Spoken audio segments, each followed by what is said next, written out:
kulanti wacan oo wanaagsan idilkiinba meel walba dunida ka joogtaan kuna soo dhawaad warbixin aan kaga hadli doono faa'iidooyinka uu leeyahay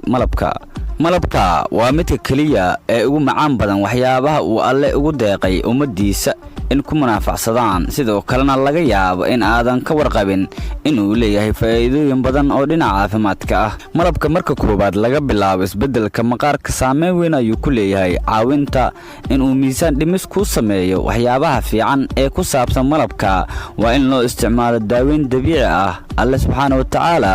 wuu u kaamil yeelay adoomihiisa wax kasta oo ay u baahan yihiin quraanka kariimka ayayna ku caddahay malabka iyo faa'iidooyinkiisa anigoo huba inay farabadan yihiin malabka iyo manfacaadkiisa ayaa waxaan jeclaystay inaan idin soo gudbiyo waxyaabo badan oo ku saabsan malabka isla markaana la tijaabiyay number 1